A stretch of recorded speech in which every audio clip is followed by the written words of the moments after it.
We're live. 1971's the song. John Prine is the artist. This is from his own channel. Sam Stone is the song. So we're going to go to it in a second. What do I know about John Prine? Well, Angel from Montgomery, but literally, guys, the joy of the channel is that what I know about music, you could fit on a pinhead. What I know about American country music, American country folk, pinhead. What I know about music in general, put all my knowledge on a pinhead. So this is my musical journey. I'm learning. I'm doing this because yesterday you'll have seen Bonnie Raitt in '74 released it as a single. It's become a huge, song, basically. So who is he? How does he perform? I don't know. I'm going to find out. And I hope you guys are going to stick along for the journey as I learn. Yeah. John Prine with Sam Stone. I know the song's about a Vietnam vet. I know John served. He had served. It looks like it was in the same. I think maybe Elvis's time, national service, but still a serviceman. And he wrote this song in the same way he wrote observationally about what he perceived, what he understood. In the same way he wrote "Angel from Montgomery." So we're going to get into it. I don't know the song genuinely. Us and all the way through the show. All right. Okay, see you, John. This song I wrote a couple of years ago after I got out of the Army.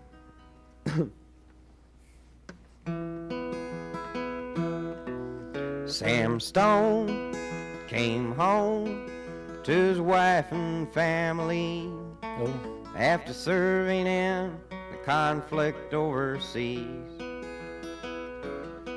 And the time that he served had shattered all his nerves and left a little shrapnel in his name. Oh. But the morphine eased the pain. Oh, Jesus. And the grass grew around his brain and gave him all the confidence he lacked. Good Lord. I wasn't expecting that. I mean, obviously, you're not going to sing a song about a returning vet, a returning soldier, and he's talking about Vietnam. But, so he's come back so damaged with PTSD, as we know it now, it wouldn't have been then. You've had terms like shell shock and all that. And back in the First World War, young soldiers were killed, executed for cowardice in the face of the enemy because of shell shock. There's great poets, American poets, that are written about it in general. It's just brutal. You just see Sam Stone. Who is he? What kind of figure is he? And how's it going to affect his family? Because he's coming home. It's his home. Oh.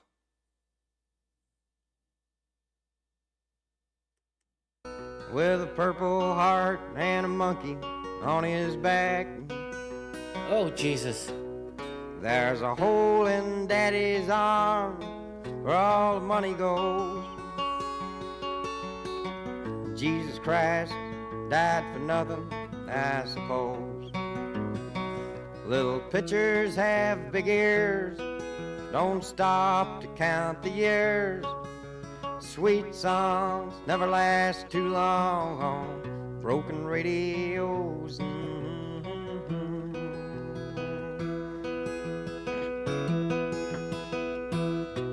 Sam's Sweet songs never last so long on broken radios. He's broken. So the joy of who he was is gone. It's gone. Whatever its surface value, his conversations, his communication sound, but yeah. Stone's welcome home didn't last too long. He went to work when he'd spent his last dime, and Sammy took to stealing when he got that empty feeling for $100 habit without overtime. And the gold rolled through his veins like 1,000 railroad trains, and eased his mind in the hours that he chose. And the gold rolled through his veins. Oh, and not working. He's lost his job. He's losing everything. He's drawing out the destruction of a life that began in war. A slow death, a slow destruction. And then he's a fascinating guy because this is from his eponymous album in 71. He then formed his own record company in 81 to break away from what he felt was unfair treatment by the record companies on sort of country folk artists, country artists, because that's his genre. Chris Christopherson said he's such a good songwriter, they're probably going to have to break his thumbs to stop writing them because he's too good for the competition. He's Grammy, he's Hall of Fame. So the industry didn't turn their back on him, but he set up his own label. His fans funded it, so he was like doing crowdfunding. They had so much trust in him when he set it up to fund his first album, which he delivered on that label. His biggest hits came 40 years after, when he was still writing songs, so he didn't rely on legacy. He kept moving forward. Sadly, he passed in 2020. Again, this is just superficial knowledge. I don't know how many different artists he's worked with, who else has paid tribute to him. What's the general feeling out there from you older guys, and you more knowledgeable than me of the country folk stroke? He's moved to Kinvara in Galway, where he spent most of winter, was it, or most of summer, or most of the year later in life. That's Galway, that's down on the west coast of Ireland, where you're going to have incredible folk sounds and folk scenes. He's immersed himself from Illinois, the state of Illinois.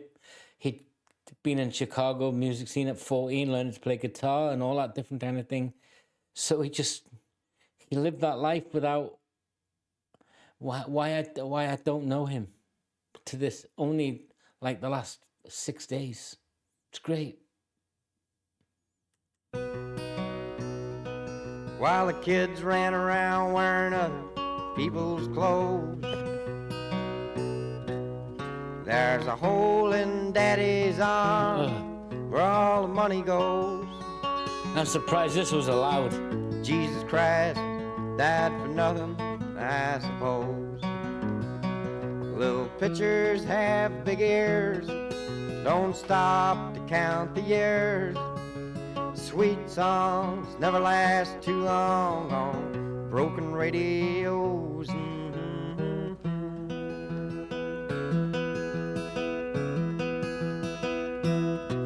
Sam Stone was alone when he popped his last balloon. Oh, Climbing walls while sitting in a chair. Well, he played his last request while the room smelled just like death, with an overdose hovering in the air. But life. he played his last request while his room smelled of death. I had no knowledge that this song was going to be so brutal as to appear cruel. But it's not. It's storytelling, it's narrative building. It's beautiful, but also it's kind of sad that I would find it beautiful, but it's a recognition of the way he's put this song together. It's the story. He returns, then it goes through the stages of it, develops the habit, develops the morphine, and in the end, he's on his own. So he's come back to a family. He's destroyed his life. He's destroying his family. He ends up being on his own and dying in a room on his own. And his last request was that fix. I know YouTube doesn't like it, but I'm just going to say what it was. It lost its fun, and there was nothing to be done but trade his house that he bought on the GI Bill That's it. for a flag draped casket on a local hero's hill. Sell his house to bury him. There's a hole in Daddy's arm where all the money goes. Jesus Christ died for nothing, I suppose. Little pitchers have big ears, don't stop to count the years. sweet songs never last too long on broken radios.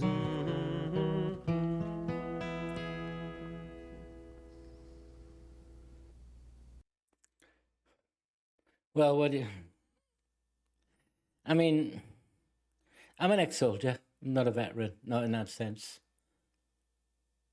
He's singing about the story of a veteran.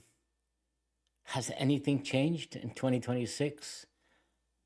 Have we got better as a society? I sense a little bit of it. I sense a greater appreciation, but I also see the greater demonization at times. Soldiers are given orders, and this nonsense about soldiers will obey illegal orders, that's just a fail-safe for crimes against humanity. In essence, a soldier will do what he's told.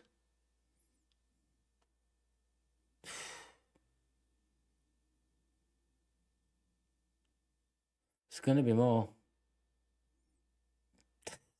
Devastatingly good. Very. The songwriting was beyond what I can comprehend how I would put that together. You guys have got to help me out, Mr. Prine fans. Tell me where to go next. This album, later albums, what performances, where, what, how, collaborations with, covers of, whatever. Yeah, all of it. Yeah. I'd like you to stay, guys, and help me along in my musical journey. That's all I can ask. It'd be nice if you did. Give this a thumbs up if you've enjoyed it. I've subscribed to his channel. Please do. Till next time, take care.